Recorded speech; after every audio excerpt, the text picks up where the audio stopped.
Nakapagod kasi mga sumasaya. Ayan. So, abangan natin mamaya yung result. Kung maganda ba siya talaga. Ayan. So,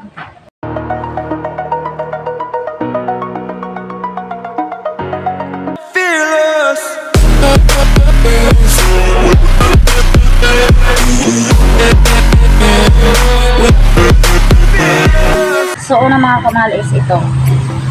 Palang natin ito. Nakapagod kasi mga sumasaya. Ayan. Open natin siya. So, ang kulay niya is, ano ang kulay nito? Hindi ko nakita. Para siyang ash. Ayan. So, tatlo siya. Ayan. White at saka ito. So, maglalagay tayo nito mga kamahal.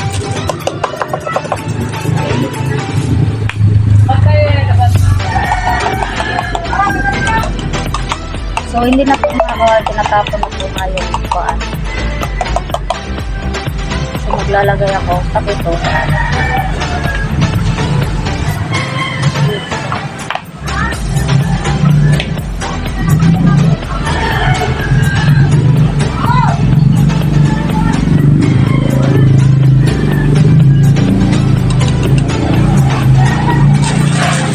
So, meron din akong brush. Okay, ito. Brush. Haluin natin sa mga halo. Ayan, haluin natin siya. Para ma-mix yung mukha niya. Kulay. Ayan. Lalagay na muna tayo dito. Ayan. Pakita ko lang. Itong kuhan ko, yung hair kung medyo maitin. Maglalagay lang ako ng konti dito.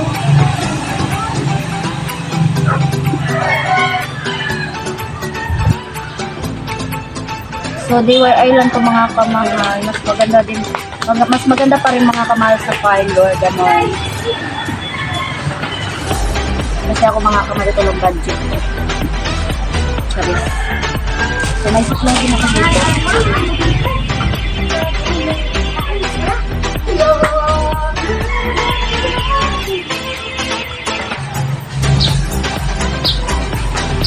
Kasi nangingitim na yung kuwan ko mga kamahal. Nangingitim na yung ito yung kuwan ko, yung kailangan mag-branding. So, yan.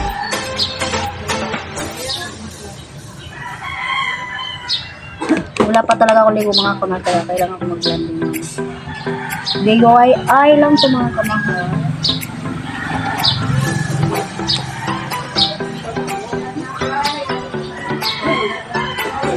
So, same lang siya kulay mga kamahal para hindi naman iba-iba yung buo sa kulay sa buko. Titingnan natin mamaya kung ano result. Dito din. Mahirap magkuhan mga kamahal kapag mag-isa lang. Wala kasi dito yung kapatid ko. Sinundo yung anak niya kasi nag-aaral. Wala akong maupusa. Yan. So, isa doon.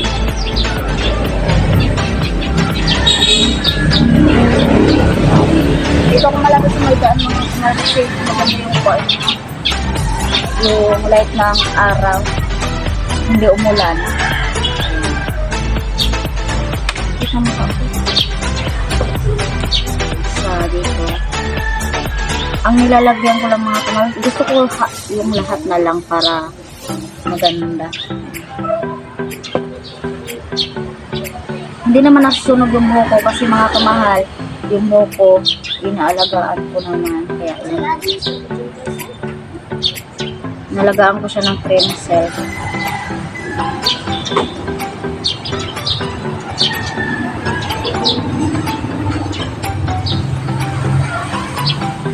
Ang hirap pag mag-isa ka lang. Ayan mga kamahal, yung itim. Ayan, diba? Gusto ko yung lahat may kulay. Parang hindi kasi bagay sa akin na itim yung buhok mga. Kasi parang itim din yung katawan ko.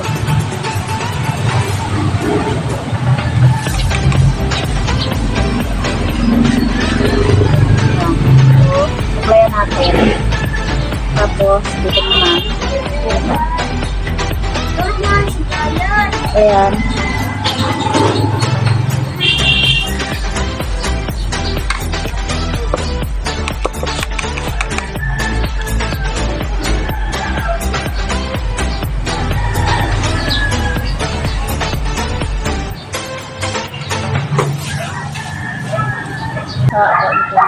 Kasi ang hirap kapag ikaw lang mag-isa. Magtibay ay ng buhok mo lang kukuha ang mga kamahal. Ayan. So pagdating ng kapatid ko, dito naman sa likod yung lalagyan niya. Kasi maglalagay din siya ng kulay na sabi niya sa akin. So, sana malukot ko lahat.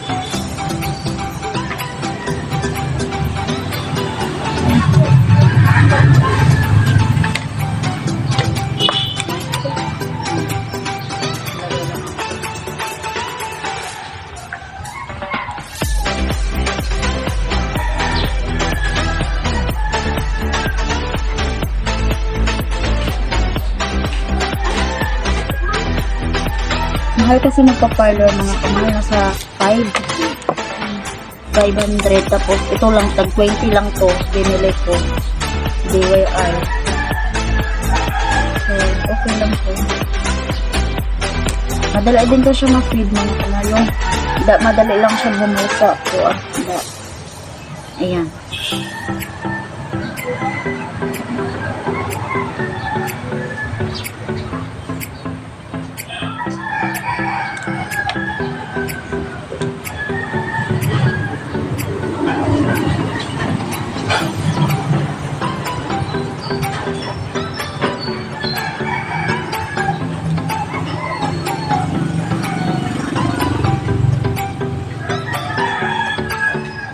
Hirap. Ang init! Muna ang nilagyan ko kasi dito nahirapan ako. Hintayin ko muna yung kapatid ko kasi nagsundok pa sa kanyang anak. Ayan. So, dyan yung kulay niya mga kanal. Ayan, kung nakikita niyo. Hindi siya mabaho. Hindi siya as in yung sabi na mabaho talaga. Pero siguro sanay na. A few moments later. Ang kapatid ko, nalagyan niya dito sa likod. Ayan. Diba? Dili. Tapos naman dito.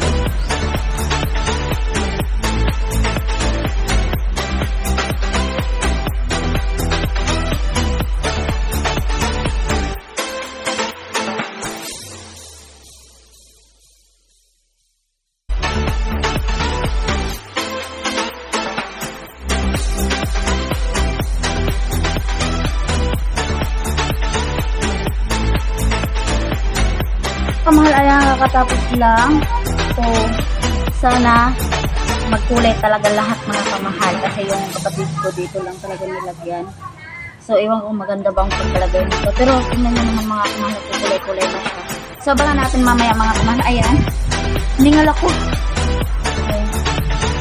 Nipitan ko lang para maganda naman. Tingnan. So, mamaya siguro mga 5 minutes ang babad nito. Sana maganda siya.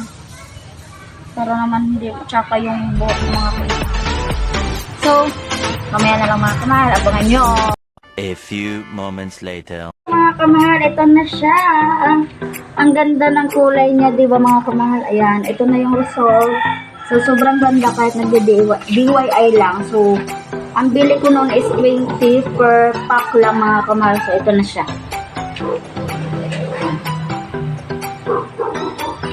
Di ba? Ang ganda.